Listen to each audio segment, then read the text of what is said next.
Inevitably, the one who understands the truth is the one who is simply being awareness itself, only, right now, and has let go the concept of being a little limited speck in space that possesses it, owns it, uses it. Well, now, what does it require?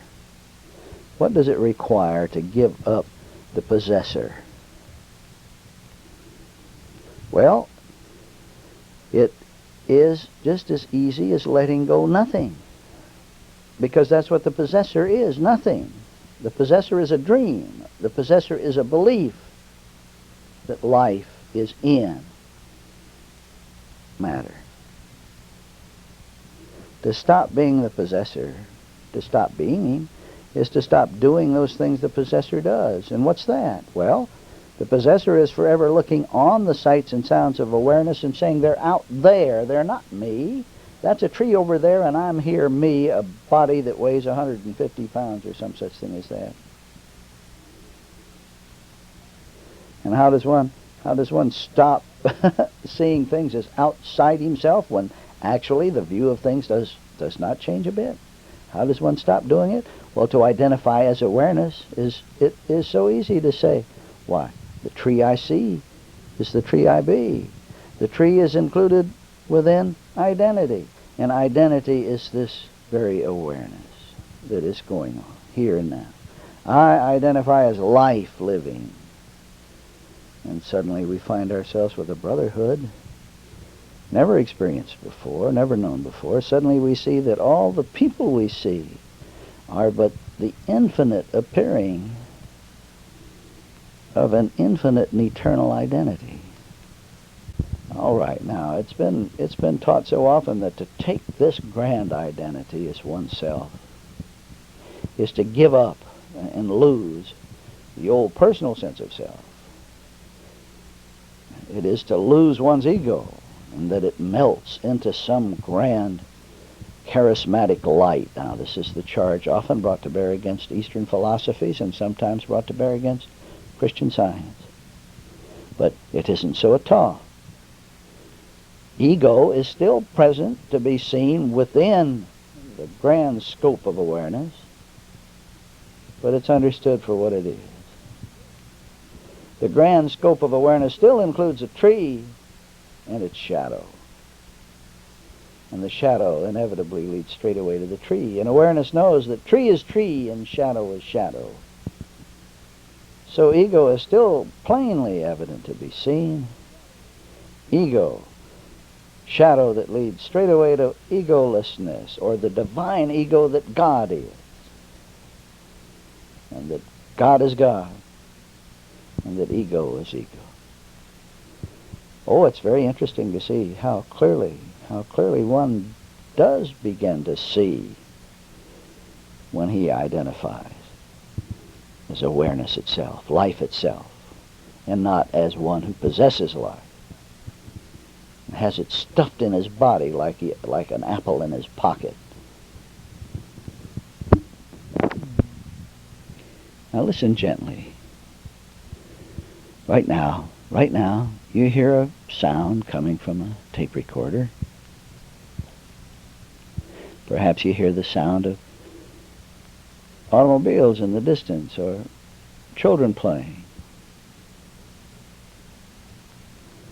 Isn't it possible to simply be the awareness within which this sounds and the children laugh and the automobiles in the distance sound?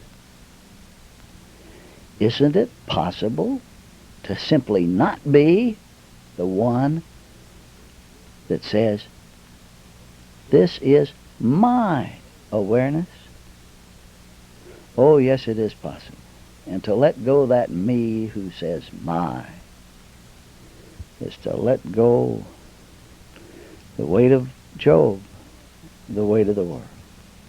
Now, you know, folks, one must see this for oneself.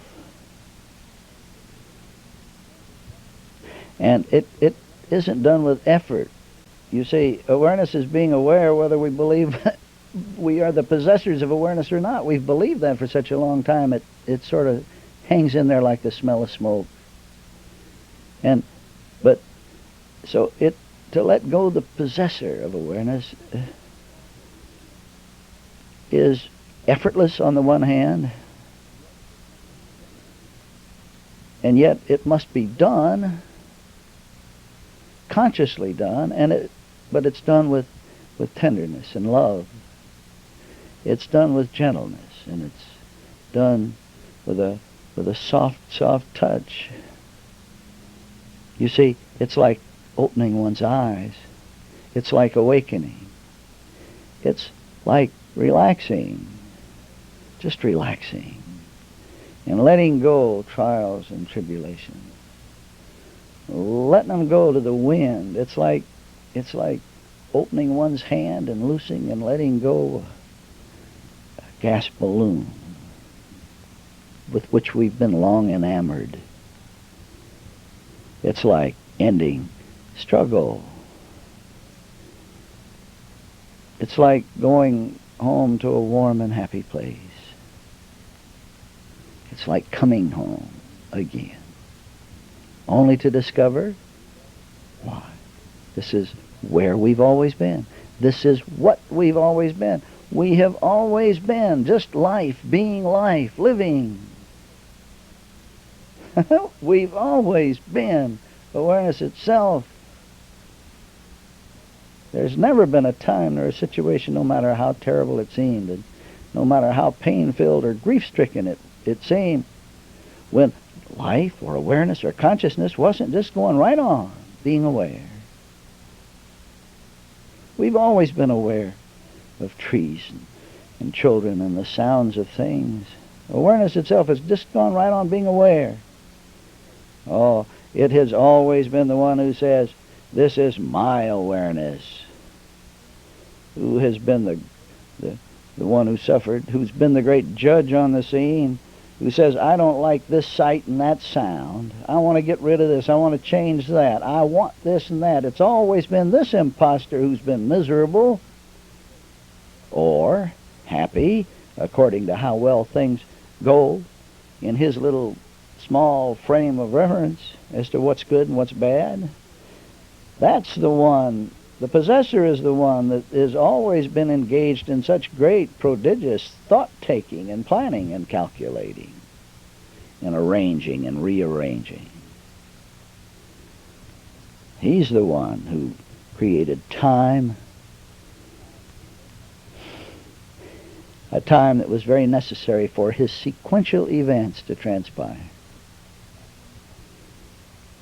And that imposter is that miserable one that we let go just as quickly as we take life, consciousness itself, to be the only identity in all existence. The only identity in all existence.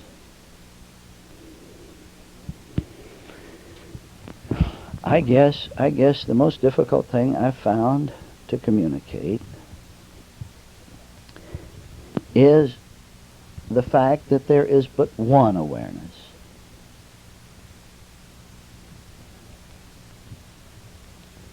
I'm not the only one who has found it difficult. I have read countless instances where those who have made this simple, gentle, marvelous discovery that awareness is single, alone, only, and all, have found it relatively impossible to look out at that object within awareness, call people and say, listen, awareness is single, alone, only, and all. And then see what appear to be others understanding that.